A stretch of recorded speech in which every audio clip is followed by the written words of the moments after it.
আজ আমি পরিবারের কাছ থেকে এমন একটা কথা শুনতে পেরেছি যে কথাটি আমার কলেজে এসে একটু আঘাত লেগেছে। পরক্ষণে ভাবলাম আমি প্রতিশোধ নেব, তার কথার জবাব দেব। তারপর একটা চিন্তা হঠাৎ করে মাথায় চলে আসলো। আমার প্রিয় নবী হজরত মুহাম্মদ সাল্লাল্লাহু আলাইহি সাল্লাম মানুষের সাথে কত সুন্দর ব্যবহার করেছেন। মানুষ তাকে কত কষ্ট দিয়েছে, কত গালিগালাজ করেছে, কত অত্যাচার করেছে, বিনিময়ে কত সুন্দর ব্যবহার করেছেন। কখনো কাউকে গালি দেননি, কারো উপর অত্যাচার করেননি, বিনিময়ে করেছেন সুন্দর ব্যবহার। এজন্যই রাসূল সাল্লাল্লাহু আলাইহি সাল্লামের চরিত্র ছিল মহান চরিত্র, যে চরিত্র পৃথিবীর আর কোনো মানুষের, কোনো মাখলুকের হতে পারে না, হওয়ার সম্ভাবনা। তিনি একমাত্র মহান চরিত্রের অধিকারী। তাই এই চিন্তা করে রাগটাকে সংযমে নিয়ে আসলাম যে না, প্রতিশোধ নেওয়া ঠিক হবে না।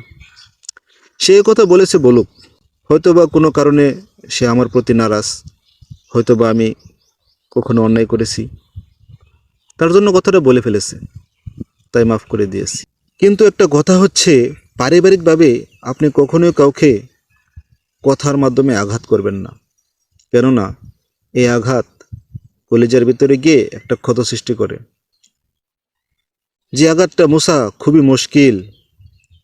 আপনি তো পরিবারের সাথেই কাটাবেন, তাহলে আপনি কেন তাকে আঘাত করে কথা বলছেন? আজকে আঘাত করে কথা বলছেন, কালকে ঠিকই হাসি মুখে ভালোবাসার কথা বলবেন। তাহলে পরবর্তী দিনে যে আপনি ভালোবাসার কথা বলবেন, আগের দিনের আঘাতের কথা কি আপনি বলতে পেরেছেন?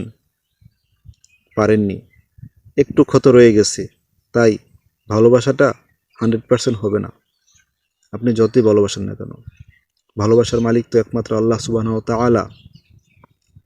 আল্লাহ তাআলাই হচ্ছেন একমাত্র 100% ভালোবাসার অধিকারী। সেই রব, যে রব আমাকে আপনাকে তার এই 100% ভালোবাসা থেকে মাত্র 1% ভালোবাসা তার মাখলুককে দিয়েছেন। আপনি জানেন, সেই 99 ভাগ ভালোবাসা আল্লাহ সুবহানাহু ওয়া তাআলা তার কাছে রেখে দিয়েছেন, আর 1 ভাগ ভালোবাসা এই সমস্ত মাখলুককে দিয়েছেন।